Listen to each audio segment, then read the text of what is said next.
अस्सलामुअलैकुम प्यारे दोस्तों, यहूदी धर्म की गिनती दुनिया के सबसे पुराने धर्मों के साथ की जाती है, क्योंकि इसको मानने वाले लोग पिछले लगभग 4000 सालों से हमारी इस दुनिया के अंदर अलग अलग इलाकों में मौजूद है। ये लोग अपना रिश्ता हजारों साल पहले हमारी दुनिया में आने वाले एक मशहूर पैगंबर हज़रत इब्राहिम अलैहिस्सलाम के साथ जोड़ते हैं। प्यारे दोस्तों, हज़रत इब्राहिम अलैहिस्सलाम, जिनको बहुत सारे लोग आजकल दुनिया में अब्राहम के नाम से भी याद करते हैं, और तो और सिर्फ यहूदी ही नहीं बल्कि ईसाई और मुसलमान भी इतिहास के इन्हीं मशहूर पैगंबर के साथ अपना रिश्ता जोड़ते हैं। यही वजह है कि इन तीन धर्मों को अब्राहमिक रिलीजन या फिर अहले किताब भी कहा जाता है। एक वक्त ऐसा भी हुआ जब इन तीन धर्मों में आपस में न सिर्फ शादी वैलिड मानी जाती थी, बल्कि ये लोग आपस में शादियाँ भी करते थे। फिलहाल बात करें मशहूर पैगंबर हज़रत इब्राहिम अलैहिस्सलाम की औलाद के बारे में, तो उनके एक मशहूर बेटे का नाम था हज़रत इस्माइल अलैहिस्सलाम, जबकि दूसरे एक मशहूर बेटे का नाम था हज़रत इसहाक अलैहिस्सलाम, और हज़रत इसहाक अलैहिस्सलाम के एक बेटे का नाम था, उनका नाम हज़रत याकूब अलैहिस्सलाम था। याद रखें कि हज़रत याकूब अलैहिस्सलाम भी एक मशहूर पैगंबर थे। हज़रत याकूब अलैहिस्सलाम का लक़ब, या फिर आप ये कह सकते हैं कि हज़रत याकूब अलैहिस्सलाम को बनी इसराइल के नाम से जाना जाता था। ये इनका निक नाम था इज़राइल, और इसी निस्बत से दुनिया के इतिहास में आगे उनकी नस्लें जितनी भी बढ़ी या फिर उनके घर बार ख़ानदान जितना भी फैलने लगा, उन सबको बनी इसराइल कहा जाने लगा, जिसका मतलब होता है इज़राइल की औलादे। याकूब अलैहिस्सलाम, जिन औलादों को एक लंबे वक्त तक बनी इसराइल कहा गया था, उनको ही आमतौर पर आज के दौर में यहूदियों के नाम से जाना जाता है। फ़िलहाल याकूब अलैहिस्सलाम के लगभग 12 बेटे थे, और इन 12 बेटों में से जो सबसे ज़्यादा मशहूर हुए उनमें से एक का नाम तो हज़रत यूसुफ अलैहिस्सलाम था, और ये भी पैगंबर थे, जबकि दूसरे बेटे का नाम बिन था। यहाँ पर याद रखने वाली बात यह है कि बिन यामीन और हज़रत यूसुफ अलैहिस्सलाम जो थे, वो दरअसल हज़रत याकूब अलैहिस्सलाम के एक बीवी में से थे, जबकि बाकी बचे हुए 10 बेटे 3 अलग अलग बीवियों में से थे। इन कुल 12 बेटों में ही बनी इसराइल के 12 कबीले वजूद में आए थे, और वहीं बड़े कबीले जिनका न सिर्फ इतिहास में हमेशा से जिक्र किया जाता है, बल्कि आज के दौर में भी कभी कभी इसके बारे में बात की जाती है।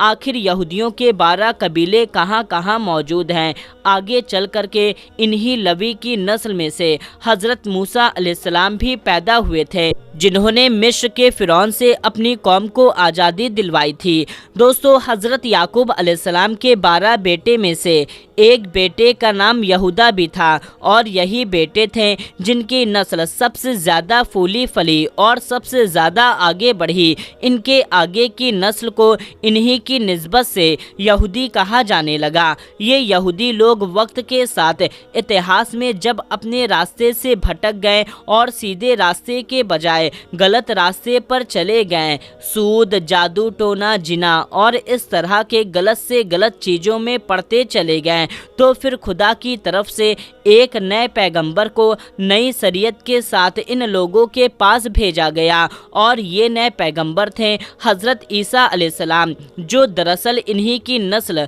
मतलब यहूदियों में से ही पैदा हुए थे। मगर ज़्यादातर यहूदियों ने हज़रत ईसा अलैहिस्सलाम को मानने से मना कर दिया। नतीजा ये हुआ कि हज़रत ईसा अलैहिस्सलाम को सूली पर चढ़ाने के लिए तैयारी कर ली गई। फिलहाल हज़रत ईसा अलैहिस्सलाम को सूली पर चढ़ाया गया था या नहीं, ये अपने आप में एक अलग टॉपिक है, क्योंकि जहाँ तक ईसाइयों और यहूदियों के मुताबिक हज़रत ईसा अलैहिस्सलाम को सूली पर चढ़ा दिया गया था, तो वहीं दूसरी तरफ मुसलमानों के मुताबिक हज़रत ईसा अलैहिस्सलाम को सूली पर चढ़ाने की कोशिश तो की गई थी, मगर अल्लाह की तरफ से उनको पहले ही आसमान पर उठा लिया गया था। दोस्तों, आपको याद होगा कि हमने वीडियो के शुरुआत में बताया गया था कि हज़रत इब्राहिम अलैहिस्सलाम के दो मशहूर बेटों में से एक का नाम हज़रत इस्माइल अलैहिस्सलाम और एक का नाम हज़रत इसहाक अलैहिस्सलाम था। अभी तक जो सारी बातें चल रही थी दरअसल हज़रत इसहाक अलैहिस्सलाम की औलादों की चल रही थी।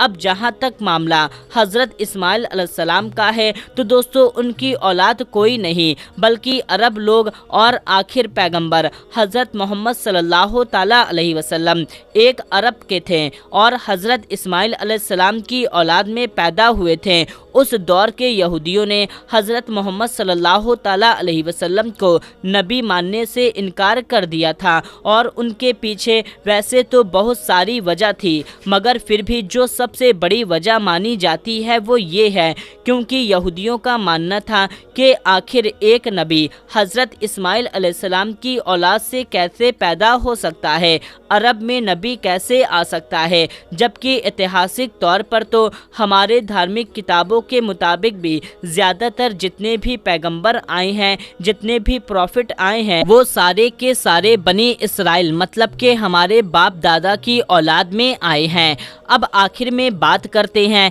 कि हज़रत याकूब अलैहिस्सलाम के 12 बेटों में सबसे मशहूर और सबसे प्यारे बेटे हज़रत यूसुफ अलैहिस्सलाम के बारे में। दोस्तों क्या आप लोग जानते हैं कि हज़रत यूसुफ अलैहिस्सलाम की औलादें आजकल कहाँ हैं? तो दोस्तों ऐतिहासिक तौर पर ऐसी चीज़ें तो कंफर्म नहीं की जा सकती मगर हाँ दावे के हिसाब से देखा जाए तो आज के दौर में जो लोग ये दावा करते हैं कि वो हज़रत यूसुफ अलैहिस्सलाम की औलाद से हैं तो दरअसल इज़राइल के अंदर रहते इज़राइल में तो इनकी आबादी बहुत कम है जो लगभग 800 के करीब भी नहीं पहुंचती है मगर मुल्क शाम में जिसका आज के दौर में सीरिया के नाम से जाना जाता है ये वही जगह है जहां पर हज़रत याकूब अलैहिस्सलाम और उनके आबाओ अजदाद रहा करते थे। आज के दौर में ये लोग अपने आप सामरिया ग्रुप के नाम से जानते हैं जो अपने आप में ही वक्त के साथ साथ यहूदियों का एक फ़िरका बन चुका है।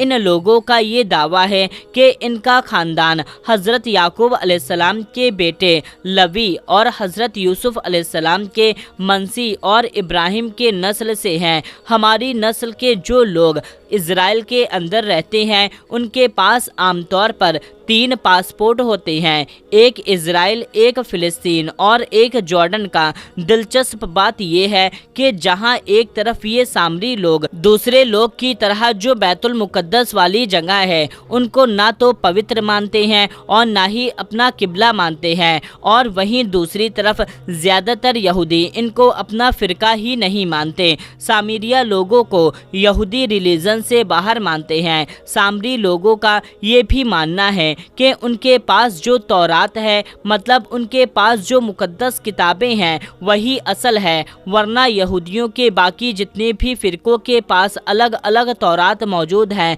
उन सभी में कोई ना कोई कमी और ज़्यादती कर दी गई है, मतलब कि उनमें बदलाव हो चुका है। सामरी लोग फ़िलिस्तीन लोगों के लहजे में अरबी के साथ साथ इब्रानी भी बोलते हैं। सामरी लोग अपने ग्रुप के साथ मतलब यहूदियों के दूसरे फ़िरकों में ना तो शादी वगैरह करते हैं ना ही उनके हाथ का जबीहा खाते हैं, मतलब जिबा किया हुआ जानवर भी नहीं खाते। सामरी ग्रुप के ताल्लुक़ रखने वाले लोग यहूदी होने के बावजूद भी फ़िलिस्तीनी कल्चर में और फ़िलिस्तीनी लोगों से काफ़ी मिलजुल कर रहते हैं। ये लोग ये दावा करते हैं कि आसमानी किताब मतलब के तौरात का असली मुहाफिज हैं, इसीलिए तौरात से जुड़े हुए सामरी लोग अलग अलग त्यौहार भी सेलिब्रेट करते हैं। वैसे तो दोस्तों दुनिया के बाकी धर्मों की तरह यहूदियों में भी वक्त के साथ बहुत सारे फ़िरके बन चुके हैं मगर इन सारे फ़िरकों में जितना ज़्यादा अलग और यूनिक ये सामरिक ग्रुप है